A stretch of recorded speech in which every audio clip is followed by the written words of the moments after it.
Hi, everybody. This is Mrs. Clemens, and I'm going to read to you Chapter 5 from The Outsiders. I woke up late in the afternoon. For a second, I didn't know where I was. You know how it is when you wake up in a strange place and wonder where in the world you are until memory comes rushing over you like a wave. I half convinced myself that I had dreamed everything that had happened the night before. I'm really home in bed, I thought. It's late, and both Derry and Soda Pop are up. Derry's cooking breakfast, and in a minute, he and Soda will come in and drag me out of bed and wrestle me down and tickle me until I think I'll die if they don't stop. It's me and Soda's turn to do the dishes after we eat, and then we'll all go outside and play football. Johnny and Two-Bit and I will get Derry on our side, since Johnny and I are so small and Derry's the best player. It'll go like the usual weekend morning. I tried telling myself that while I lay on the cold rock floor, wrapped up in Dally's jacket and listening to the wind rushing through the trees' dry leaves outside. Finally, I quit pretending and pushed myself up. I was stiff and sore from sleeping on that hard floor, but I had never slept so soundly. I was still groggy. I pushed off Johnny's jeans jacket, which had somehow got thrown across me, and blinked, scratching my head. It was awful quiet, with just the sound of rushing wind in the trees. Suddenly, I realized that Johnny wasn't there. Johnny, I called loudly, and that old wooden church echoed me. Ani, Ani. I looked around wildly, almost panic-stricken, but then caught sight of some crooked lettering written in the dust on the floor. Went to get supplies. Be back soon. J.C. I sighed and went to the pump to get a drink. The water from it was like liquid ice, and it tasted funny, but it was water. I splashed some on my face, and that woke me up pretty quick. I wiped my face off on Johnny's jeans jacket and sat down on the back steps. The hill the church was on dropped off suddenly about 20 feet from the back door, and you could see for miles and miles. It was like sitting on top of the world. When you haven't got anything to do, you remember things in spite of yourself. I could remember every detail of the whole night, but it had the unreal quality of a dream. It seemed much longer than 24 hours since Johnny and I had met Dally at the corner of Pickett and Sutton. Maybe it was. Maybe Johnny had been gone a whole week and I had just slept. Maybe he had already been worked over by the fuzz and was waiting to get the electric chair since he wouldn't tell where I was. Maybe Dally had been killed in a car wreck or something and no one would ever know where I was, and I'd just die up here alone and turn into a skeleton. My overactive imagination was running away with me again. Sweat ran down my face and back, and I was trembling. My head swam, and I leaned back and closed my eyes. I guess it was partly delayed shock. Finally, my stomach calmed down, and I relaxed a little, hoping that Johnny would remember cigarettes. I was scared, sitting there by myself. I heard someone coming up through the dead leaves toward the back of the church, and I ducked inside the door. Then I heard a whistle long and low, ending in a sudden high note. I knew that whistle well enough. It was used by us in the Shepherd gang for "Who's There?" I returned it carefully, then darted out the door so fast that I fell off the steps and sprawled flat under Johnny's nose. I propped myself on my elbows and grinned up at him. Hey, Johnny, fancy meeting you here. He looked down at me over a big package. I swear, pony boy, you're getting to act more like 2-Bit every day. I tried unsuccessfully to cock an eyebrow. Who's acting? I rolled over and sprang up, happy that someone was there. What'd you get? Come on inside. Dally told us to stay inside. We went in. Johnny dusted off a table with his jacket and started taking things out of the sack and lining them up neatly. A week's supply of bologna, 2 loaves of bread, a box of matches, Johnny went on. I got tired of watching him do it all, so I started digging into the sack myself. Whee! I sat down on a dusty chair and stared. A paperback copy of Gone with the Wind. How'd you know I always wanted one? Johnny reddened. I remember you saying something about it once. And me and you went to see that movie, remember? I thought you could maybe read it out loud and help kill the time or something. Gee, thanks. I put down the book reluctantly. I wanted to start it right then. Peroxide? A deck of cards. Suddenly I realized something. Johnny, you ain't thinking of... Johnny sat down and pulled out his knife. We're going to cut our hair, and you're going to bleach yours. He looked at the ground carefully. They'll have our descriptions in the paper. We can't fit them. Oh, no. My hand flew to my hair. No, Johnny, not my hair. It was my pride. It was long and silky, just like Soda's, only a little redder. Our hair was tough. We didn't have to use much grease on it. Our hair labeled us greasers, too. It was our trademark. The one thing we were proud of. Maybe we couldn't have Corvairs or Madra shirts, but we could have hair. We'd have to anyway if we got caught. You know the first thing the judge does is make you get a haircut. I don't see why, I said sourly. Dally could just as easily mug somebody with short hair. I don't know either. It's just a way of trying to break us. They can't really do anything to guys like Curly Shepherd or Tim. They've had about everything done to them. And they can't take anything away from them because they don't have anything in the first place. So they cut their hair.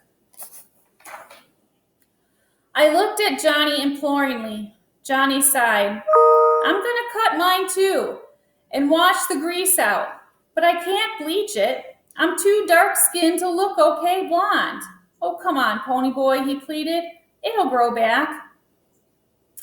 Okay, I said, wide-eyed. Get it over with. Johnny flipped out the razor edge of his switch, took a hold of my hair, and started sawing on it. I shuddered. Not too short, I begged. Johnny, please. Finally, it was over with. My hair looked funny, scattered over the floor in tufts. It's lighter than I thought it was, examining it. Can I see what I look like now? No, Johnny said, slowly staring at me. We gotta bleach it first. After I sat in this... Okay, guys, I'm gonna back up a little bit because my storage was full and I'm not sure where I left off. So I'm gonna back up to page 72 toward the bottom.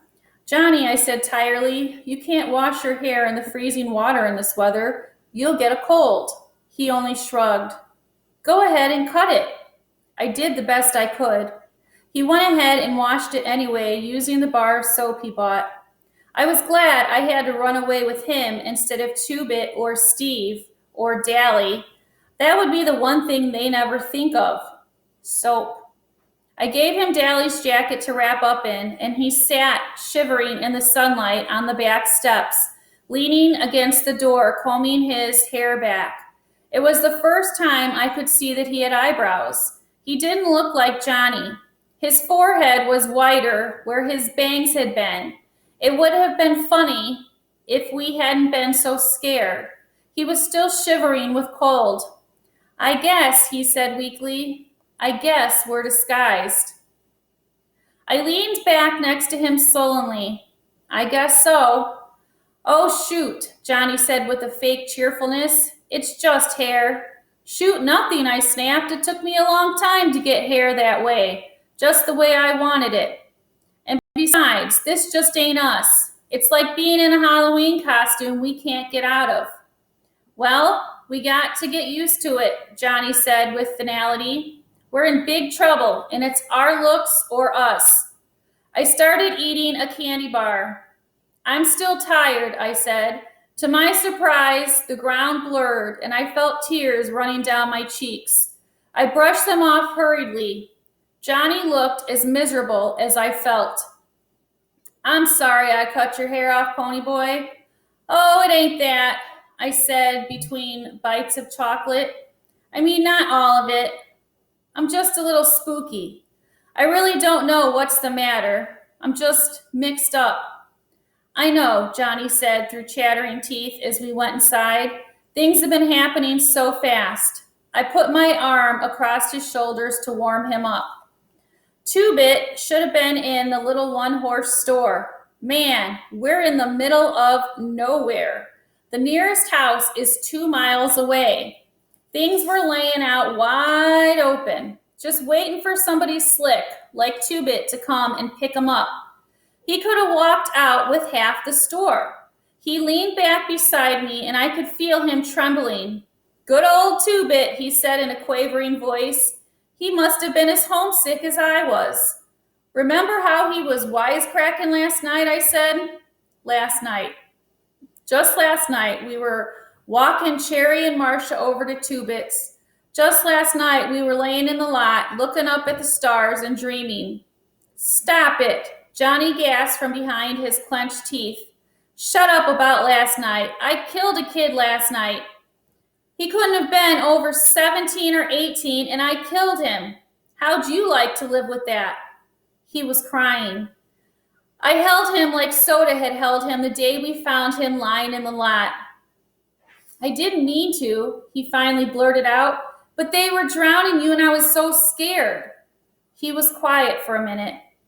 There sure is a lot of blood in people. He got up suddenly and began pacing back and forth, slapping his pockets. What are we going to do? I was crying by then. It was getting dark and I was cold and lonesome. I closed my eyes and leaned my head back, but the tears came anyway. This is my fault, Johnny said in a miserable voice. He had stopped crying when I started. For bringing a little 13-year-old kid along, you ought to go home. You can't get into any trouble. You didn't kill him. No, I screamed at him. I'm 14. I've been 14 for a month, and I'm in it as much as you are. I'll stop crying in a minute. I just can't help it. He slumped down beside me. I didn't mean to like that, Pony Boy. Don't cry. Pony, we'll be okay. Don't cry. I leaned against him and bawled until I went to sleep. I woke up late that night.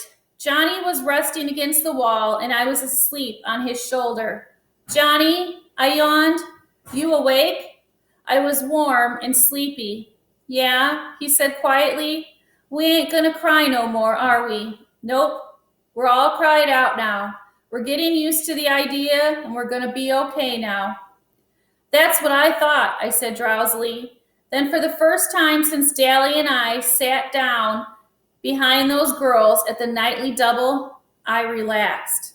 We could take whatever was coming now. The next 4 or 5 days were the longest days I've ever spent in my life. We killed time by reading Gone with the Wind and playing poker. Johnny sure did like that book, although he didn't know anything about the Civil War and even less about plantations, and I had to explain a lot of it to him.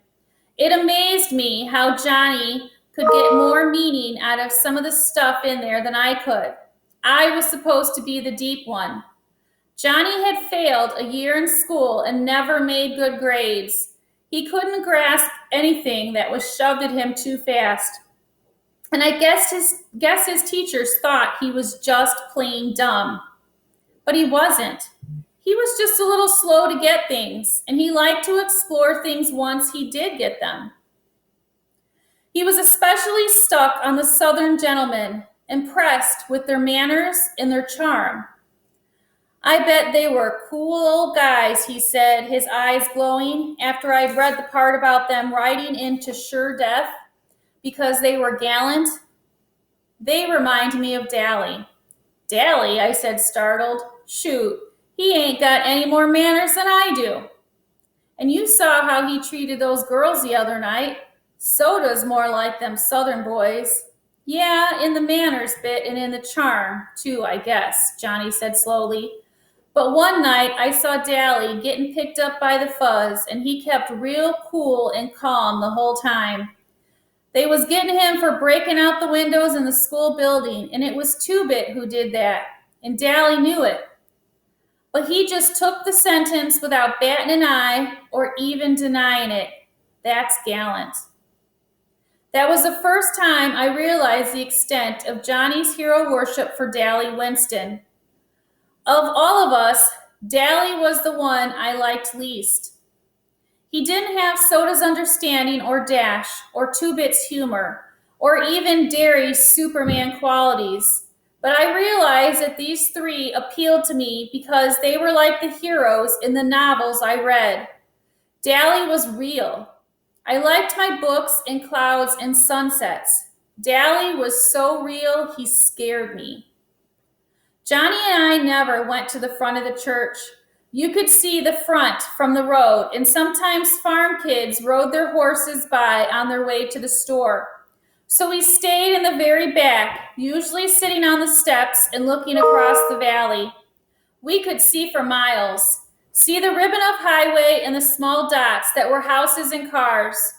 We couldn't watch the sunset since the back faced east, but I loved to look at the colors of the fields and the soft shadings of the horizon.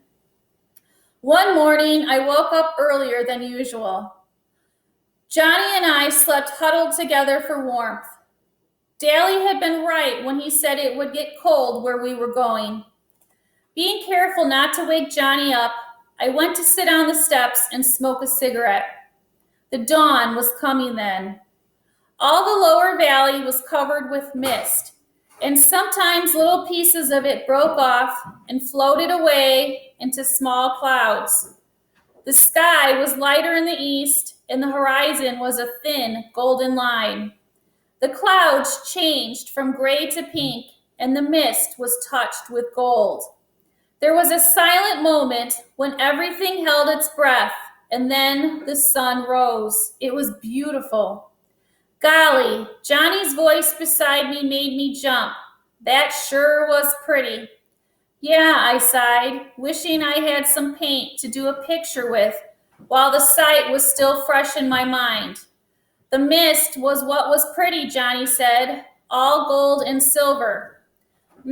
I said, trying to blow a smoke ring. Too bad it couldn't stay like that all the time. Nothing gold can stay. I was remembering a poem I'd read once. What? Nature's first green is gold, her hardest hue to hold. Her early leaf's a flower, but only so an hour. Then leaf subsides to leaf, so Eden sank to grief. So dawn goes down to day, nothing gold can stay. Johnny was staring at me. Where'd you learn that? That was what I meant. Robert Frost wrote it. He meant more to it than I'm getting it, though. I was trying to find the meaning of that the poet had in mind, but it eluded me. I always remembered it because I never quite got what he meant by it. You know, Johnny said slowly, I've never noticed colors and clouds and stuff until you kept reminding me about them. It seems like they were never there before. He thought for a minute. Your family sure is funny. And what happens to be so funny about it? I asked stiffly. Johnny looked at me quickly. I didn't mean nothing.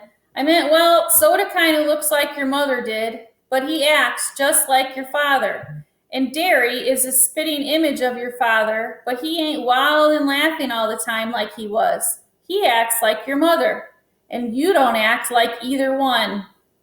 I know, I said. Well, I was thinking this over. You ain't like any of the gang, I mean. I couldn't tell Two-Bit or Steve or even Derry about the sunrise and clouds and stuff. I couldn't even remember that poem around them. I mean, they just don't dig. Just you and Soda Pop, and maybe Cherry Valance. Johnny shrugged. Yeah, he said with a sigh. I guess we're different. Shoot, I said, blowing a perfect smoke ring. Maybe they are. By the 5th day, I was so tired of bologna, I nearly got sick every time I looked at it. We had eaten all our candy bars in the first 2 days. I was dying for a Pepsi. I'm what you might call a Pepsi addict. I drink them like a fiend, and going for 5 days without one was about to kill me. Johnny promised to get some if we ran out of supplies and had to get some more, but that didn't help me right then.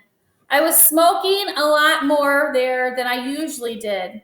I guess it was because it was something to do. Although Johnny warned me that I could get sick smoking so much. We were careful with our cigarettes. If that old church ever caught fire, there'd be no stopping it. On the 5th day, I had read up to Sherman's siege of Atlanta in Gone with the Wind. Owed Johnny $150 from poker games. Smoked 2 packs of Camels, and as Johnny had predicted, got sick. I hadn't eaten anything all day, and smoking on an empty stomach doesn't make you...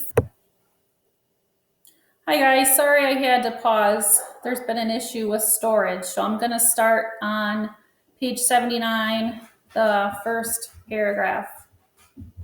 On the 5th day, I had read up to Sherman's siege on Atlanta in Gone with the Wind. Owed Johnny $150 from poker games, smoked 2 packs of Camels, and as Johnny had predicted, got sick. I hadn't eaten anything all day, and smoking on an empty stomach doesn't make you feel great. I curled up in a corner to sleep off the smoke. I was just about asleep when I heard, as if from a great distance, a low, long whistle that went off in a sudden high note. I was too sleepy to pay attention, although Johnny didn't have any reason to be whistling like that. He was sitting on the back steps trying to read Gone with the Wind. I had almost decided that I had dreamed the outside world, and there was nothing real but bologna sandwiches and the Civil War and the old church and the mist of the valley. It seemed to me that I had always lived in the church, or maybe lived during the Civil War and had somehow got transplanted. That shows you what a wild imagination I have. A toe nudged me in the ribs. Glory, said a rough but familiar voice. He looks different with his hair like that. I rolled over and sat up, rubbing the sleep out of my eyes and yawning. Suddenly, I blinked. Hey, Dally. Hey, pony boy, he grinned down at me. Or should I say Sleeping Beauty? I never thought I'd live to see the day when I would be so glad to see Dally Winston. But right then, he meant one thing, contact with the outside world. And it suddenly became real and vital. How's Soda Pop? Are the fuzz after us? Is Derry all right? Do the boys know where we are? What? Hold on, kid, Dally broke in. I can't answer everything at once. You two want to get something to eat first? I skipped breakfast and I'm about starved. You're starved? Johnny was so indignant he nearly squeaked. I remembered the bologna. Is it safe to go out? I asked eagerly. Yup. Daly searched his shirt pocket for a cigarette and finding none said, "Got a cancer stick, Johnny Cake?" Johnny tossed him a whole package. "The fuzz won't be looking for you around here," Daly said, lighting up. "They think you've lit out for Texas. I've got Buck's T-Bird parked down the road a little way.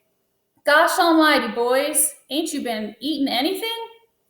Johnny looked startled. "Yeah, whatever gave you the idea we ain't?" Daly shook his head. "You're both pale and you've lost weight. After this, get out in the sun more. You look like you've been through the mill." I started to say, "Look who's talking," but decided it would be safer not to. Daly needed a shave. A stubble of his colorless beard covered his jaw, and he looked like he was the one who had been sleeping in his clothes for a week instead of us. I knew he hadn't seen a barber in months, but it was safer not to get mouthy with Daly Winston. "Hey, pony boy," he fumbled a piece of paper in his back pocket. "I got a letter for you." "A letter? Who from?" "The president, of course, stupid." "It's from Soda." "Soda Pop," I said, bewildered. "But how did he know?" "He came over to Buck's a couple of days ago for something and found that sweatshirt. I told him I didn't know where you were, but he didn't believe me. He gave me this letter and half his paycheck to give to you. Kid, you ought to see Derry. He's taken this mighty hard." I wasn't listening. I leaned back against the side of the church and read, "Pony boy. Well, I guess you got into some trouble, huh? Derry and me nearly went nuts when you ran out like that. Derry is awful sorry he hit you. You know he didn't mean it. And then you and Johnny turned up missing, and what with that dead kid in the park and Daly getting hauled into the station, well, it scared us something awful. The police came by to question us, and we told them as much as we could. I can't believe little old Johnny could kill somebody. I know Daly knows where you are, but you know him. He keeps his trap shut and won't tell me nothing. Derry hasn't got the slightest notion where you're at and is nearly killing him.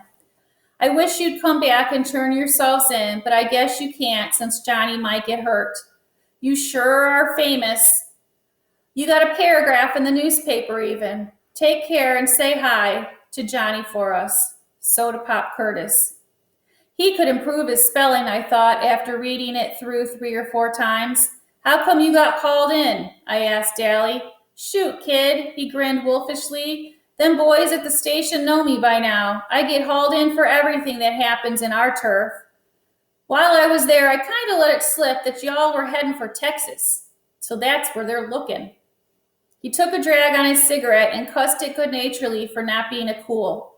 Johnny listened in admiration. "You sure can cuss good, Daly." "Sure can," Daly agreed wholeheartedly, proud of his vocabulary. "But don't you kids get to picking up my bad habits." He gave me a hard rub on his head. "Kid, I swear it don't look like you with all your hair cut off. It used to look tough. You and Soda had the coolest looking hair in town." "I know," I said sourly. "I look lousy, but don't rub it in." "Do y'all want something to eat or not?" Johnny and I leaped up. "You better believe it." "Gee," Johnny said wistfully, "it sure will be good to get into a car again." "Well," Daly drawled, "I'll give you a ride for your money." Daly always did like to drive fast, as if he didn't care whether he got where he was going or not, and we came down the red dirt road off Jay Mountain by doing 85. I liked driving fast, and Johnny was crazy about drag races, but we both got a little green around the gills when Daly took a corner on 2 wheels with the brakes screaming. Maybe it was because we hadn't been in a car for so long. We stopped at Dairy Queen, and the first thing I got was a Pepsi. Johnny and I gorged on barbecue sandwiches and banana splits. "Glory," Dallas said, amazed, watching us gulp the stuff down. "You don't need to make like every mouthful's your last. I got plenty of money." "Take it easy. I don't want you getting sick on me." And I thought I was hungry. Johnny merely ate faster. I didn't slow down until I got a headache. "I didn't tell y'all something," Daly said, finishing his 3rd hamburger. "The Soch and us are having an all-out warfare all over the city. The kid you killed had plenty of friends and all over town, and it's Soch against Greece. We can't walk alone at all. I started carrying a heater. Dally, I said, frightened. You kill people with heaters. You kill them with switchblades too, don't you, kid? Dally said in a hard voice. Johnny gulped. Don't worry, Dally went on. It ain't loaded. I ain't aiming to get picked up for murder. But it sure does help a bluff. Tim Shepard's gang and our outfit are having it out with the Socs tomorrow night at the vacant lot. We got hold of the president of one of their social clubs and had a war council. Yeah, Dally sighed, and I knew he was remembering New York, just like the good old days. If they win, things go on as usual. If we do, they stay out of our territory, but good. Two-Bit got jumped a few days ago. Derry and me came along in time, but he wasn't having too much trouble. Two-Bit's a good fighter. Hey, I didn't tell you we got us a spy. A spy? Johnny looked up from his banana split. Who? That good-looking broad I tried to pick up that night you killed the Soc. The redhead. Cherry, what's her name? So that's the end of chapter 5. You might be able to see my little dog, well, not little, my dog, Belle, in the background. And I'm sorry for the disruptions. Storage was just not cooperating. So I appreciate your patience and your grace with me during this chapter. Thanks.